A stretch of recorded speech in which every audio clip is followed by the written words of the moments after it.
دوای بڕیاری بە تاپۆکردنی خانۆ زیادەڕۆیەکانی کەرکووک هاوڵاتیان ڕوویان کردوتە کەرتەکانی شارەوانی بە مەبەستی پڕکردنەوەی ئەو فۆرمەی تایبەتە بە زانیاری تەواو لەسەر هاوڵاتی و ئەو خان و گەڕەکەی لێ نیشتەجێیە. هاوڵاتیان هیوا دەخوازن پاش چەند ساڵ دانیشتن لە خانووی زیادەڕۆ بۆیان تاپۆ بکرێت تا بێبەش نەبن لە خزمەتگوزاری و ئەو هاوکاریانەی حکوومەت بۆ خانووی تاپۆ تەرخانی کردووە. والله من عمر خۆم 15 ساڵ ناو خانە تەجاوز دانیشتوومە.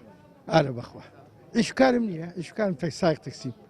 ئەوە نەبێدام بەچی بتوانم بژێری خانگوون بە 250,000 پێم ناکرێت، پێم ناکرێت. وڵای خۆی بڕیارێکی چاکە بە حەقیقەت لەبەرەوەی هەتا ئێستا خزمەتگوزاری لەو مەتقە تەجاوزانە نەبووە.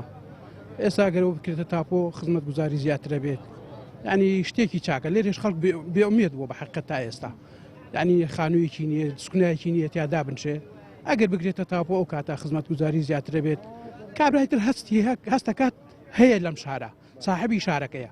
هەتا ئێستاوەتانێ 83 ساڵ عمرمە لە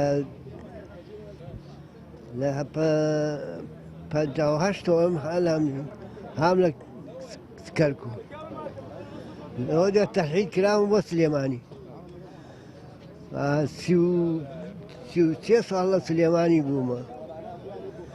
ئێستا هاتوومەتەوە بۆ کەرکووک هەتا ئێستا خانوویەکی تاپۆم نەبووە. عەرزەیەکم هەبووە تەجاوز خۆی عەرزەیەک تەجاوزم هەبووە ئەوەی ساڵێنێکە لە تاپۆ ئەوە منیش عەرزەیەکم تەقدیم کردووە بزانم بۆمانەکە نایکەن.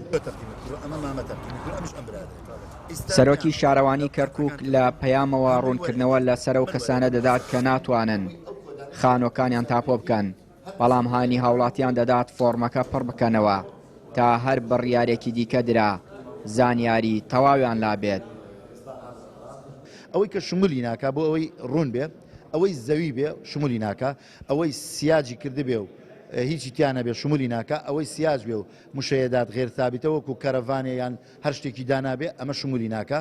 ئەوانەی کە لە تعلیماتەکە هاتووە ما باقی ئەوە ئێمە سەوتومان ئەوانەی لەسەر بۆڕینەوتە، ئەوانەی لەسەر تاوەری کارەبایە، ئەمانە شمولی ناکە. بەڵام کە خانوون من ئەڵێم با هەر پێشکەشیکەن بۆ بەیانی ئەم تعلیماتی کە بۆ ئەم بڕیارە هاتووە احتیمالە تعلیماتی تازە بەدوایەوە بێ، احتیمالە تعدیلی تعلیمات ببێ بۆ ئەوەی ئەگەر تەعویزێکی عینی بوو، ئەگەر تەعویزێکی مادی بوو، ئەگە هەر شتێ بوو بێبەش نەبن. لە شاری کەرکووک 10 گەڕەکی زیادەڕۆ دروست کراون. 7 لەو گەڕەکانە کورد نشینن، 2 گەڕەک تورکمان و 1 گەڕەک عەرەب نشینە. هەر بۆیە حکوومەت لە هەوڵدایە سەرجەم ئەو زیادە ڕۆیانەی کراونەتە سەرزەوی دەوڵات چارەسەر بکات و بەشێکیان لێ تاپۆ بکات تاکو کۆتایی بە زیادەڕۆیی بۆ سەر موڵک و زەوی دەوڵات بهێنێت. چیانوری کەناڵی پەیام، کەرکووک.